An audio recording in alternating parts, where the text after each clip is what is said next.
उन्होंने कहा आप समझ गए हैं। उन्होंने कहा आप समझ गए हैं कि जब बुरी चीजें आती हैं तो परमेश्वर की तरफ से नहीं आती।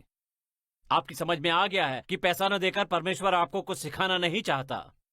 जब कोई छोटा बच्चा कार से टकराता है तो आप कहते हैं परमेश्वर उसे सिखाने की कोशिश कर रहा है। परमेश्वर उसे क्या सिखाएगा, क्योंकि वो मर चुका है। इसलिए जो भी सिखाने की कोशिश कर रहा है वो उसे क्या सिखाएगा। आप इस तथ्य को समझिए कि परमेश्वर आपसे नाराज नहीं है, आपकी आलोचना नहीं कर रहा, आपको जख्म नहीं दे रहा, आपको मार नहीं रहा, वो ऐसा कुछ भी नहीं कर रहा। अब यहाँ ये सौदा है कि जब भी ऐसा कुछ होता है तो वो इसका उपयोग आपको पूर्ण करने के लिए करेगा, लेकिन ये उसने नहीं किया है।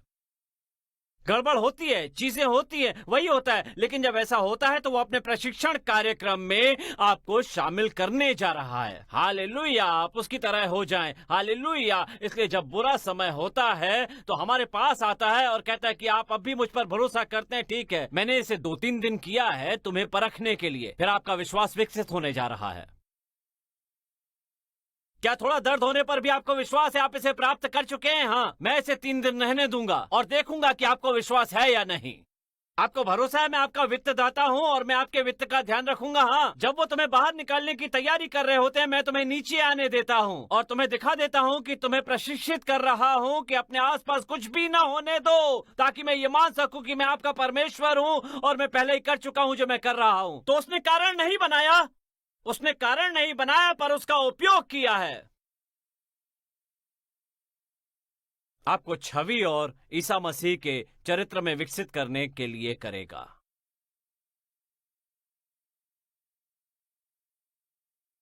दो 3 दिन आपको लगेगा कि ऐसा कुछ है। मूसा ने तो पूरा 40 साल तक इसका प्रशिक्षण लिया।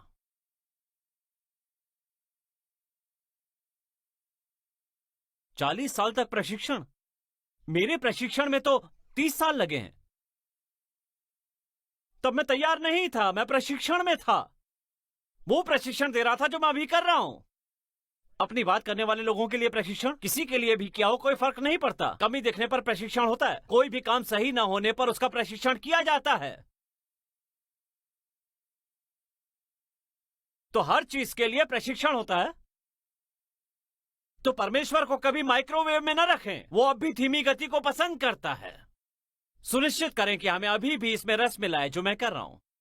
रोमियो अध्याय 10 यहां हम चलते हैं, ठीक है। तो अब इसे चलने और अनुभव करने के लिए क्या आवश्यक है? इस अनुग्रह का अनुभव करने के लिए मेरे लिए क्या आवश्यक है? मैं विश्वास द्वारा पहुंच पाता हूं। अब मैं क्या करूं? क्योंकि मेरा विश्वास, और शायद हमने सिर्फ विश्वास का एक हिस्सा देखा, अब हमें उस हिस्से के साथ दूसरा टुकड़ा लगाने के लिए पूरी पहुंच मिली है। इस तरह कि मैंने आपको गेट पर कोर्ट को 2 नंबर दिए, 2 नंबर, आपको 2 और चाहिए। यह ऐसा है जैसे मैंने तिजोरी को 2 नंबर दिए हैं। आप विश्वास करते हैं, मुझे आपको सुरक्षित खोलने के लिए 2 और देने की आवश्यकता है। हालेलुया। ठीक है, चरण 6। परंतु जो धार्मिकता विश्वास से है, कौन है वो? ठीक है, मैं आपको फिर से बताता हूं। आप पढ़ रहे थे, आपने मुझे नहीं सुना। परंतु जो धार्मिकता विश्वास से है, कौन है वो? ठीक है, हाँ, वो मैं भी हूं। देखो उसने क्या कहा। वो आपको संयोजन के अंतिम 2 कोड देने के लिए तैयार हो रहा है। तो वो अगला शब्द कहो।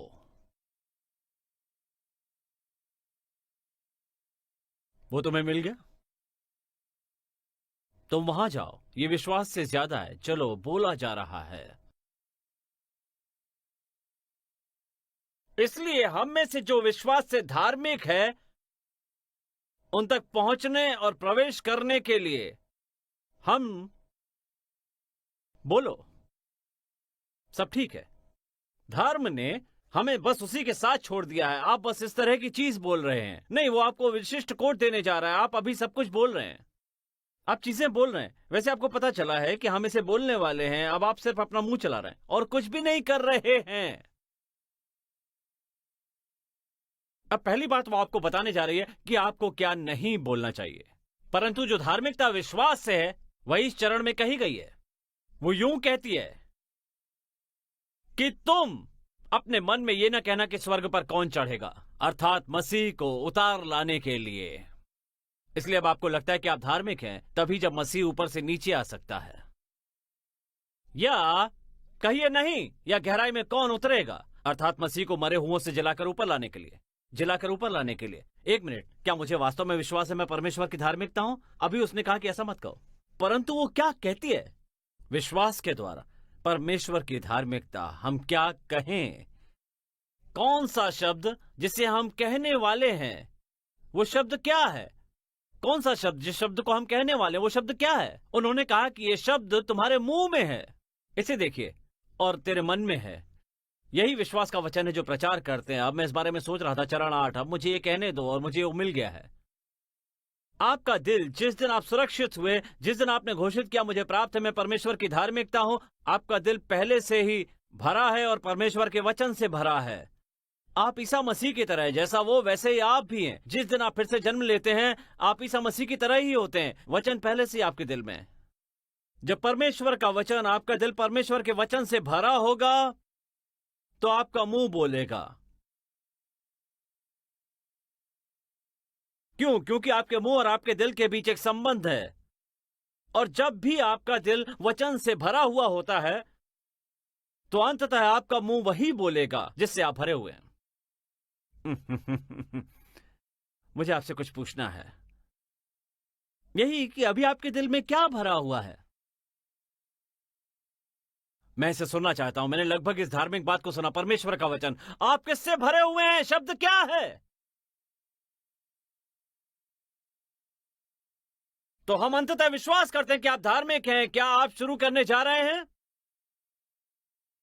मैंने कुछ लिख दिया, मुझे ये देखने दीजिए। मैं उसे वैसे ही कहना चाहता हूं जैसे मैंने उसे लिखा है, क्योंकि मुझे लगता है कि आपके लिए इस तरह से सुनना महत्वपूर्ण होगा। विश्वास और कबूल एक साथ जुड़े हुए हैं। दिल में जो कुछ भी भरा है, मुंह वही बोलेगा। ये शब्द आपके दिल में पहले से ही मौजूद है और आप इसे अब अपने मुंह में ही रखें। इसलिए हमने जो किया वो आमतौर पर कहा जाता है और हम यथार्थता को भूल गए। शब्द क्या है? शब्द क्या है? ईसा मसीह ने क्या शब्द कहा है? शब्द क्या है? मैं परमेश्वर की धार्मिकता हूं। मैं आपको 1 मिनट में बताऊंगा। वो शब्द है, ये विश्वास का शब्द है। अब उसने जो कहा उसके बारे में सोचें। वो शब्द क्या है जिस पर मुझे विश्वास था? कि उसने कहा कि मैं विश्वास से धार्मिक हूं। ठीक, तो विश्वास का शब्द क्या है?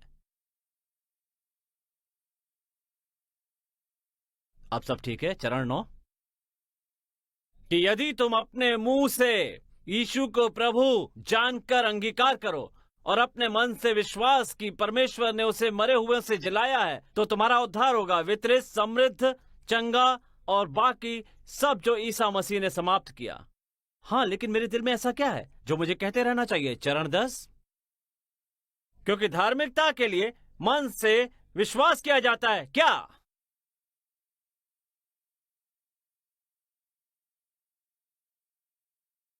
तो मुझे क्या विश्वास करना चाहिए?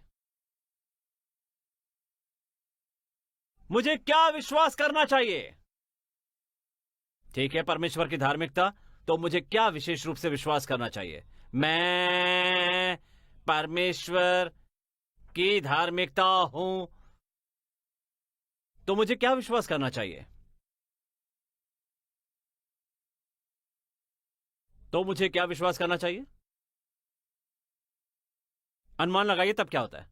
जिस दिन आप वास्तव में विश्वास करते हैं आप धार्मिक हैं, आपका मुंह ये बोलने की शुरुआत करता है, मेरे द्वारा ना पूछे जाने पर भी। इसलिए आप क्या मानते हैं? प्रथम यूहन्ना में कही गई इस बात का मतलब क्या है? यदि आपका दिल आपकी निंदा करता है, तो आपको परमेश्वर के प्रति कोई विश्वास नहीं है। इसका मतलब क्या है? इसका मतलब है उसने आपको धार्मिक बनाया है, तो आपने कुछ ठीक नहीं किया है। आप अपने दिल में निंदा करते हैं क्योंकि आपको विश्वास नहीं कि आपको धार्मिक बनाया गया है। आप विश्वास करते हैं आपने जो किया उसके कारण धार्मिक नहीं है, इसलिए आप दिल से आपकी निंदा करते हैं क्योंकि आपको परमेश्वर के प्रति कोई विश्वास नहीं है और उसने आपको धार्मिक बनाने के लिए क्या किया है इस पर भी। संपूर्ण नए विधान का केंद्रीय विचार परमेश्वर की धार्मिकता है।